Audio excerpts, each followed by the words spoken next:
Olá, amigo telespectador, está começando agora mais uma edição do Plantão de Notícias que você confere conosco. Ministério da Fazenda anuncia a volta da tributação dos combustíveis. Neonazismo cresce entre os jovens no Brasil. Ministro Silvio de Almeida se compromete com a proteção indígena e ativistas em discurso do Conselho de Direitos Humanos da ONU. Governo estuda dar mais prazos para prefeituras adaptarem o marco do saneamento básico. Foi lançado nesta segunda-feira, dia 27 de fevereiro, em Brasília, o Movimento Nacional de Vacinação. E ainda você confere a previsão do tempo, o Campeonato Carioca, tudo isso agora no Plantão de Notícias.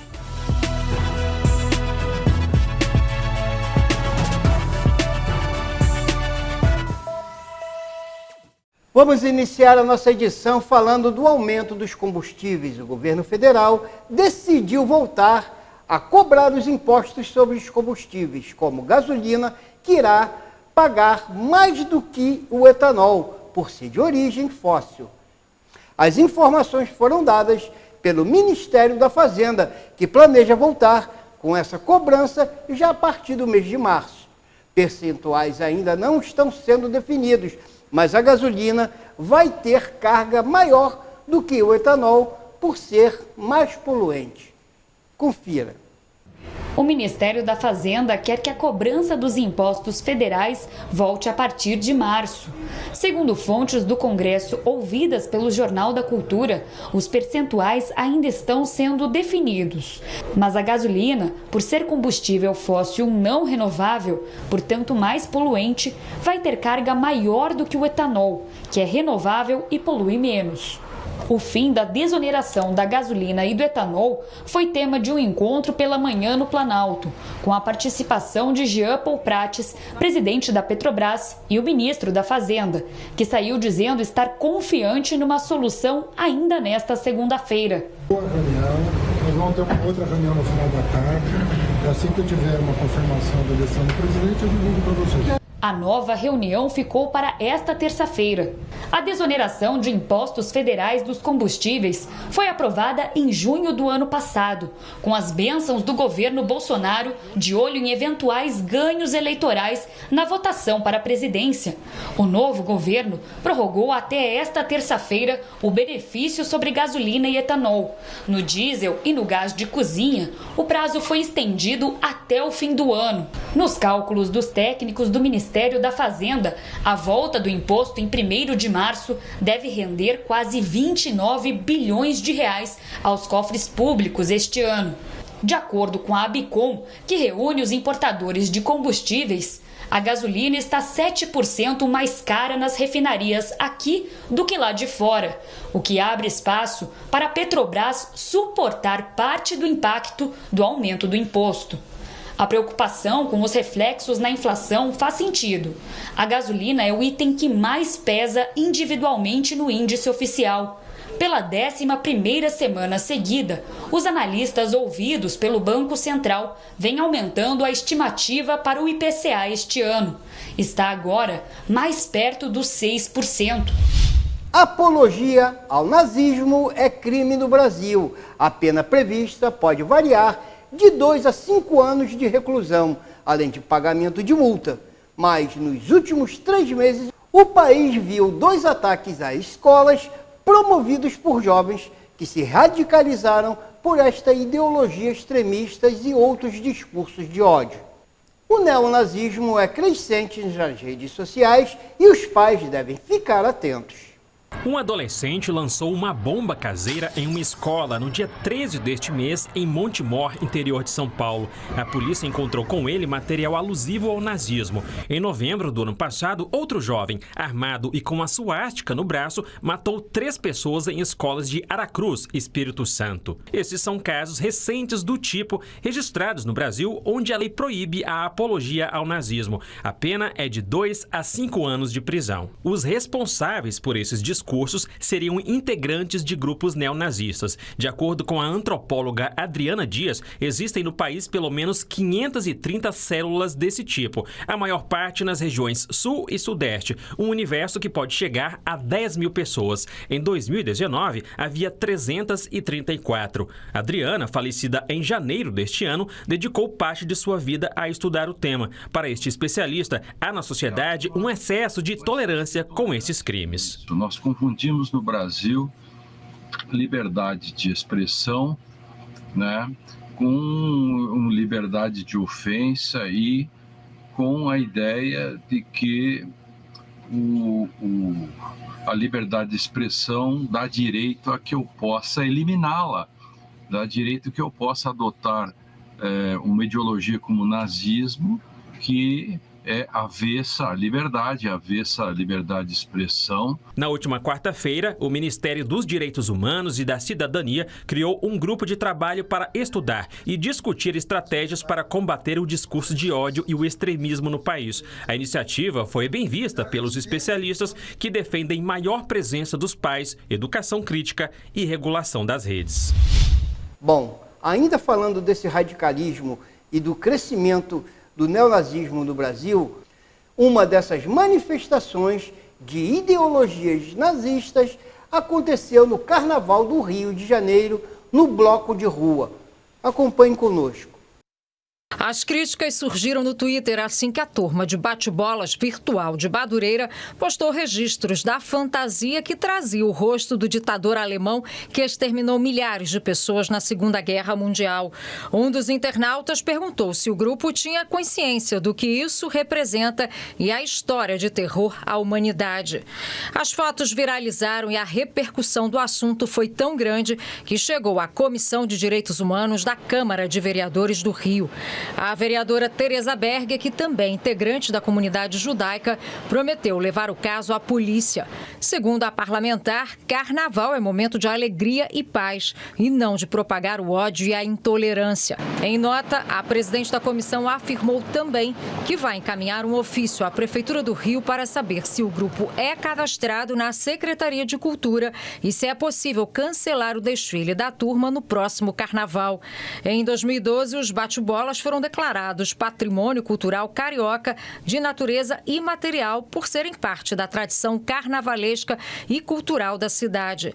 A apologia ao nazismo é crime previsto em lei no Brasil, com pena de reclusão que pode variar de 1 a 5 anos e pagamento de multa.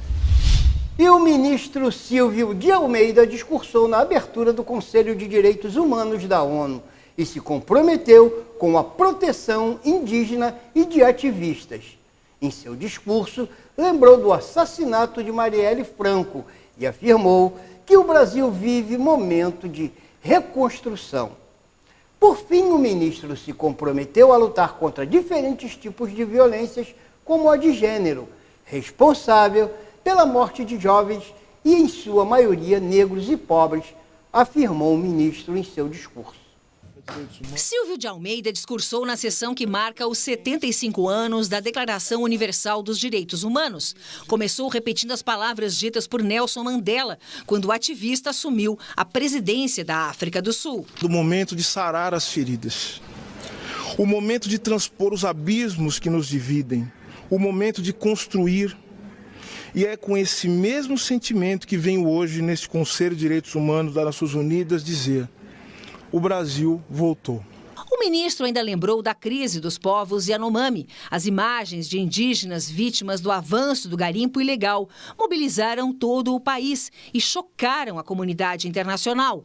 Almeida ainda prometeu a criação de iniciativas federais que garantam a segurança dos que protegem os mais vulneráveis. E lembrou que a morte de Marielle Franco e Anderson Gomes completa 5 anos em março. Lutaremos para que o brutal assassinato de uma promissora política brasileira, Marielle Franco, não fique impune e grave na memória e no espírito da sociedade brasileira a dignidade da luta por justiça. Por fim, o ministro também se comprometeu a lutar contra diferentes tipos de violência, entre elas a de gênero e a estatal, responsável pela morte de jovens, em sua maioria negros e pobres, nas periferias das grandes cidades do país. O governo brasileiro ainda passou a tentar uma negociação de paz para a invasão da Rússia à Ucrânia. Mais cedo, ao abrir a cerimônia, o secretário-geral das Nações Unidas, Antônio Guterres, denunciou os crimes da guerra, que já dura mais de um ano. The Russian invasion of the Ukraine has triggered the most massive violations of human rights we are living today. It has unleashed widespread death, destruction and displacement. E o governo federal estuda dar mais prazos para as prefeituras se adaptarem ao marco do saneamento básico. Questão mais urgente é o prazo para que as prefeituras definam o caminho que devem tomar em relação aos serviços de saneamentos. Entre as opções estão convencer os serviços a entrar em um bloco regional de concessão ou se pretendem estruturar leilões com apoio federal.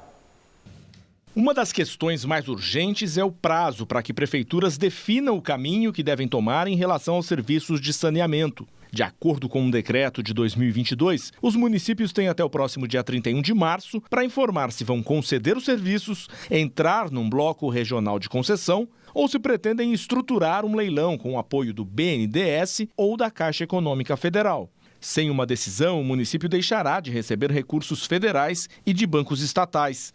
Preocupadas com o impacto dessa medida nos investimentos no setor, entidades defendem a extensão do prazo pela segunda vez. No ano passado, quando houve a primeira prorrogação, a Confederação Nacional dos Municípios alegou que os prazos foram mal dimensionados, impossibilitando uma transição gradativa do atual modelo de gestão para os novos modelos. Nós concordamos, sim, com a prorrogação desse prazo. Existe uma discussão de até onde se vai, mas nós sempre ressaltamos em todas as reuniões que o governo federal não pode abrir mão desse mecanismo de força. Outra mudança em estudo envolve o atual limite para as parcerias entre estatais e empresas privadas. Para entidades do setor, não faz sentido restringir as possibilidades de investimento. Elas defendem ainda que o saneamento permaneça sob regulação de uma agência federal, seja a ANA, a Agência Nacional de Águas, como querem as concessionárias privadas, ou um novo órgão específico para a área, como preferem representantes de empresas públicas. Segundo o Instituto Trata Brasil, quase 100 milhões de brasileiros não contam com coleta de esgoto. Isto representa 44% da população. Há um avanço. Então, o avião está indo para a pista para decolar. Não é hora de travar esse processo. É hora, talvez, de corrigir um rumo, corrigir outro, mas deixar que a gente vá, porque é inadmissível aí a gente ter metade da população brasileira sem esgoto tratado. Foi lançado em Brasília o Movimento Nacional pela Vacinação. O objetivo é ampliar a cobertura de vacinas pelo Sistema Único de Saúde, o SUS. O vice-presidente Geraldo Alckmin, que também é médico, vacinou o presidente Luiz Inácio Lula da Silva com a dose de reforço da vacina bivalente contra a Covid-19. O ato marca o lançamento do Movimento Nacional pela Vacinação, que prevê ações para ampliar as coberturas de todas as vacinas disponíveis no Sistema Único de Saúde. O gesto que nós estamos fazendo aqui não é um gesto apenas de dizer para vocês que nós agora vamos ter vacina para vacinar todas as pessoas que precisam ser vacinadas em toda e qualquer idade. A gente vai ter vacina nos nossos postos de saúde espalhados pelo Brasil inteiro. Antes do presidente Lula, outras pessoas que fazem parte dos grupos prioritários também foram imunizadas contra a Covid-19. Aos 83 anos, Dona Odete não se intimidou com o tamanho da agulha e reforçou a importância da vacinação. Tem que tomar, todo mundo tem que tomar. Da mais os idosos.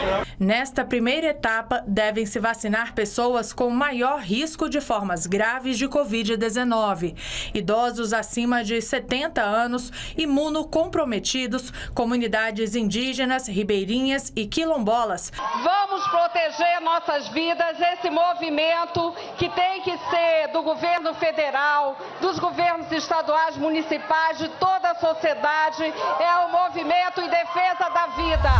Nós vamos agora a um breve intervalo e voltamos em um instante.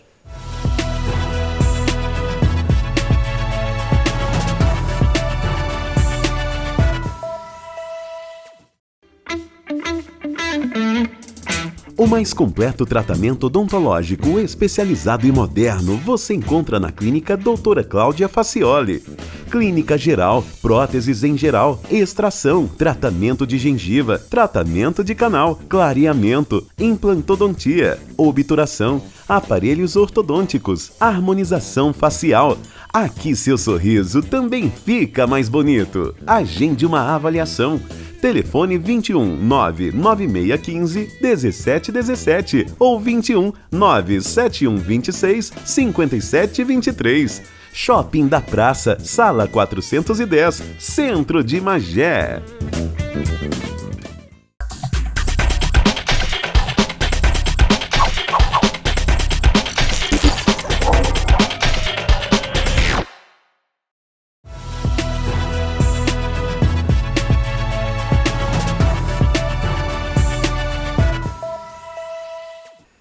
Já de volta ao segundo bloco do Plantão de Notícias, vocês conferem agora de notícias locais com o jornalista Maurício Aragão e os comentários de Emila Laranjeiras, que comenta hoje a volta dos impostos federais sobre os combustíveis.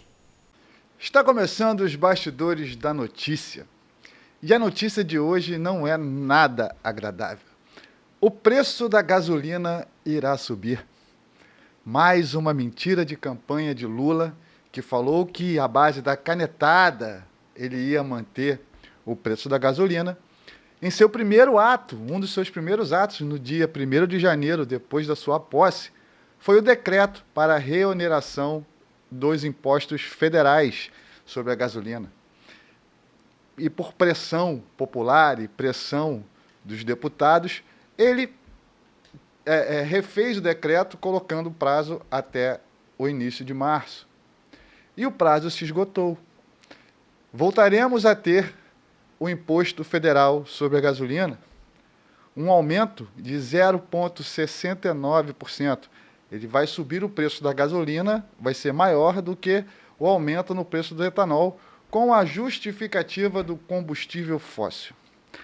Uma coisa que a imprensa não está falando, a famosa PEC Furacão, a PEC do teto de gastos, estava ali naquela PEC, uma verba destinada para a manutenção dessa desoneração fiscal no período de 1 ano. E o que aconteceu? A criação de vários ministérios, um inchaço da máquina pública.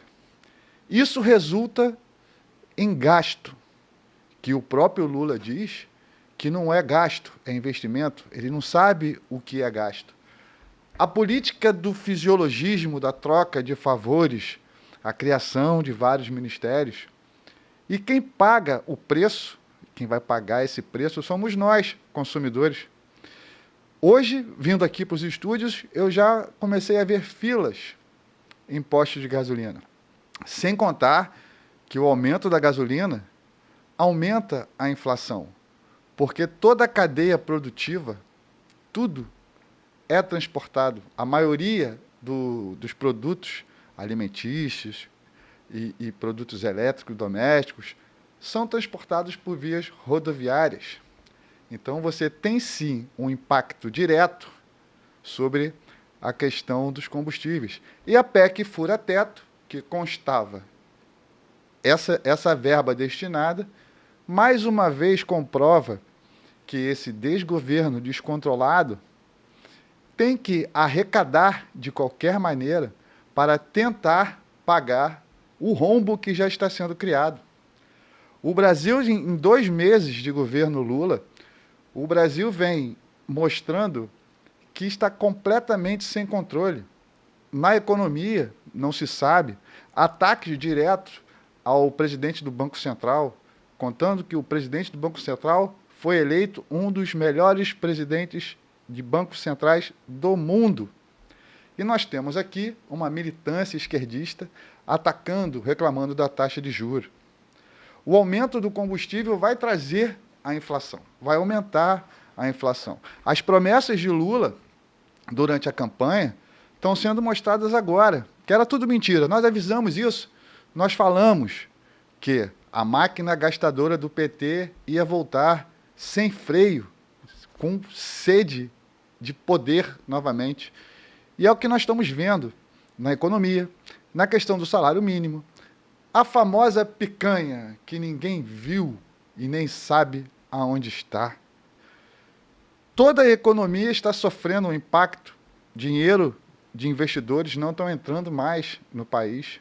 Hoje terá reunião para essa questão do aumento do combustível, que já está tendo um racha entre o presidente da República e o Haddad, ministro da Economia. Saudades do Paulo Guedes, saudades de uma economia estável, saudades de saber exatamente o que iria acontecer à frente, pois uma máquina enxuta, um planejamento bem feito, fez com que o país começasse a crescer. Mas, infelizmente, o que nós vemos agora é um total descaso com a economia e um total descaso com o dinheiro público. Carlos Emir Laranjeira, para a Rede TV+, TV Arte, HD. Nas notícias locais com Maurício Aragão, vocês conferem que Guapimirim terá curso gratuito para floricultura. Magé inscreve para a Conferência de Saúde. Prefeito vistoria obras da Praça de Esportes Radicais no município de Teresópolis. Em Rio das Ostras, tem laboratório de artes para as mulheres. A Prefeitura de Guapimirim vai promover nos dias 7 e 8 de março o curso de manejo de pragas na floricultura. As vagas são limitadas e os interessados devem entrar em contato pelo telefone DDD 21 98 927 9114. A Prefeitura de Magé está inscrevendo para a participação na Conferência Municipal de Saúde, a 10ª conferência, que acontece nos dias 25 e 26 de março, com o tema Garantir Direitos e Defender o SUS, a Vida e a Democracia. As inscrições podem ser feitas na sede do Conselho Municipal de Saúde ou mesmo em unidades de saúde de Magé. Em Teresópolis, o prefeito Vinícius Clausen vistoriou nesta segunda, dia 27, a etapa final das obras no espaço anexo à pista de skate da Praça de Esportes Radicais na Várzea. A previsão é de que até o final de março, obras concluídas, o local abrigue a sede temporária da Feira Agroecológica de Teresópolis, que está no momento desalojada. Segundo a Prefeitura, o equipamento funcionará de forma integrada com as atividades da praça até a construção do mercado municipal, previsto para ser construído na área da antiga fábrica Sudantex. O Laboratório de Criação, Informação em Arte e Cultura de Rio das Ostras realiza entre os dias 2 de março e 4 de abril o ciclo formativo Mulheres nas Artes, com atividades de formação voltadas para a produção cultural.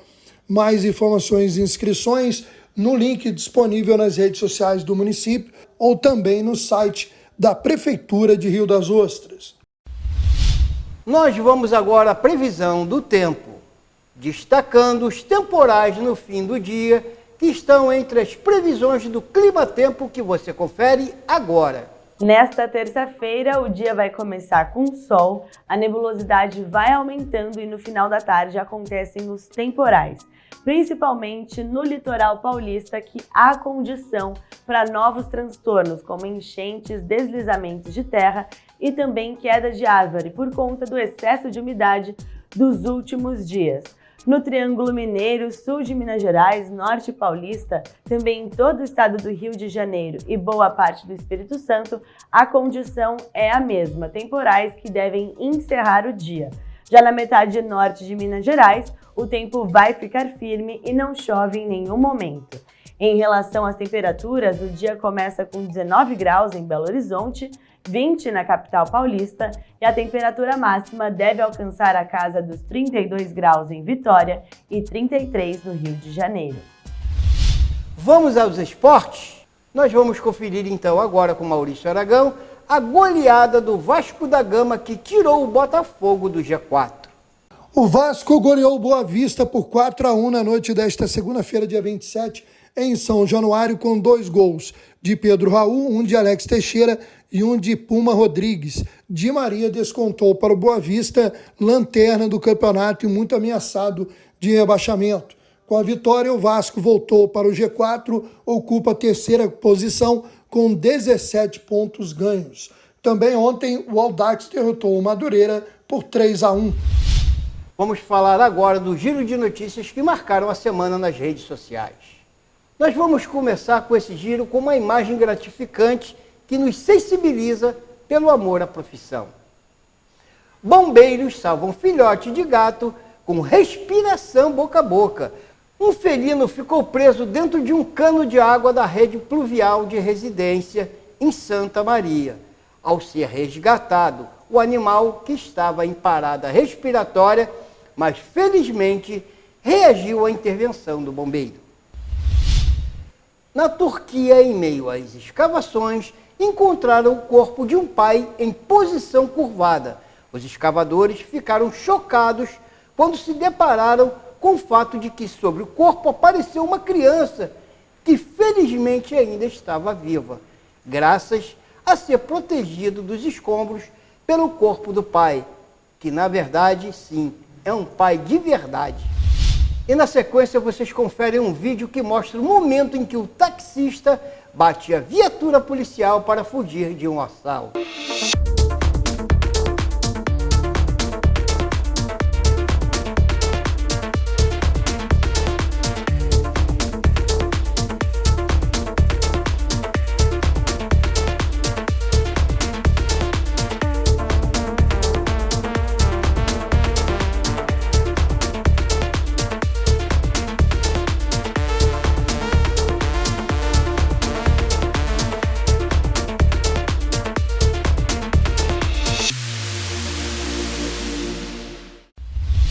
E para finalizar esse nosso giro, vocês testemunham agora o que poderíamos denominar como o cúmulo do absurdo.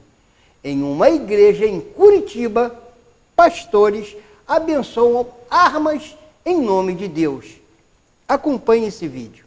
Quase 9 horas da noite, estamos na igreja Agnus, onde se prega a palavra de Deus. Com o pastor, o senhor pode se identificar? Pastor Renê. Pastora Erlânia. Delegada Tatiana. Investigador Cabelo, delegado Tito Barrichello. Vamos ter aqui a bênção, a unção das armas.